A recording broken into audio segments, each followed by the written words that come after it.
Hi ಎಲ್ರಿಗೂ ನಮಸ್ಕಾರ. ದಿನಕ್ಕೊಂದು ಕಥೆಯಲ್ಲಿ ಇವತ್ತಿನ ಕತೆ ಬುದ್ಧಿವಂತಿಕೆ. ಒಮ್ಮೆ ರಾಜು ತನ್ನ ವಿದ್ಯಾಭ್ಯಾಸವನ್ನೆಲ್ಲ ಮುಗಿಸಿ ನೌಕರಿಗಾಗಿ ಪಟ್ಟಣಕ್ಕೆ ಬಂದಿರ್ತಾರೆ. ಪಟ್ಟಣದಲ್ಲಿ ತುಂಬಾ ಚೆನ್ನಾಗಿ ಇಂಟರ್ವ್ಯೂನೆಲ್ಲ ಅಟೆಂಡ್ ಮಾಡಿ ಕೆಲಸವನ್ನು ಗಿಟ್ಟಿಸ್ಕೊಳ್ತಾನೆ. ಅಪ್ಪ ಅಮ್ಮನ್ಗೆ ವಯಸ್ಸಾಗಿರುತ್ತೆ, ಅವರು ಹಳ್ಳಿಯಲ್ಲಿ ಇರ್ತಾರೆ.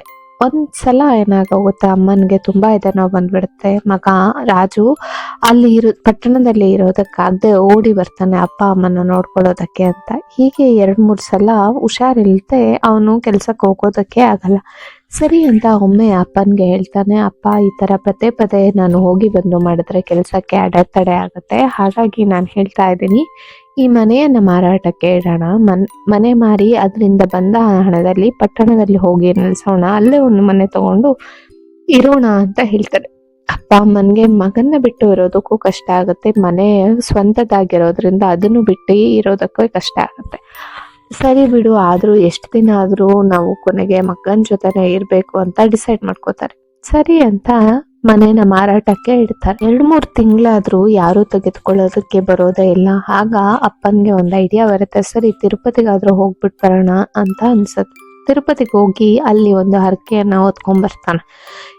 ನನ್ನ ಮನೆ ಇಲ್ಲಾದರೂ ಒಂದು 30 ಲಕ್ಷಕ್ಕಿಂತ ಜಾಸ್ತಿ ಸೇಲ್ ಆದ್ರೆ 30 ಲಕ್ಷಕ್ಕೆ ಸೇಲ್ ಆದ್ರೆ ಅದರಲ್ಲಿ ಬರುವಂತಹ ಹಣದಲ್ಲಿ ನಿನ್ಗೆ ಅರ್ಧ ಕೊಡ್ತೀನಿ ಅಂತ ಹೇಳ್ಬಿಟ್ಟು ಹರಕೆಯನ್ನ ಹೊತ್ಕೊಂಡ್ ಬರ್ತಾನೆ.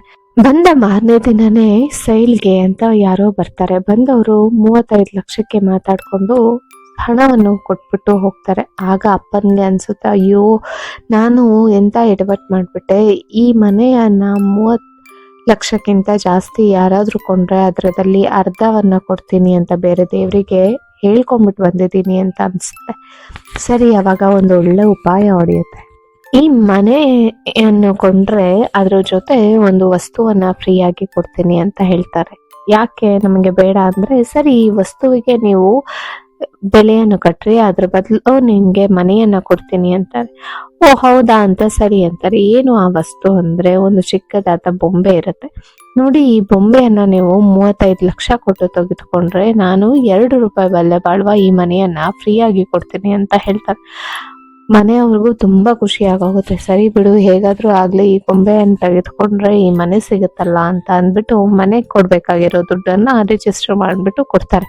ಇನ್ನೇನು ದೇವರ ಹರಕೆಯ ದುಡ್ಡನ್ನು ಸಲ್ಲಿಸ್ಬೇಕಾಗಿರೋ ಸಮಯ ಬರುತ್ತೆ. ಆಗ 1 ರೂಪಾಯಿಯನ್ನ ದೇವರ ಹುಂಡಿಗೆ ಹಾಕ್ತಾರೆ. ಯಾಕೆ ಅಂತ ಕೇಳಿದ್ರೆ, ಇದು ಮನೆ ಮಾರಿದಾಗ ಬಂದಿರುವಂತ ದುಡ್ಡು, ಹಾಗಾಗಿ ಇದು ನಿಮಗೆ ಇನ್ನು ಉಳಿದಿರೋ ಹಣ ನನಗೆ ಅಂತ ಹೇಳ್ತಾರೆ. ಹೀಗೆ ಜೀವನದಲ್ಲಿ ಎಷ್ಟೋ ಜನ ಕೊಡೋ ಟೈಮ್ ಬಂದಿದಾಗ ಅತಿಯಾದ ಬುದ್ಧಿವಂತಿಕೆಯನ್ನು ಉಪಯೋಗಿಸ್ಕೊತಾರೆ.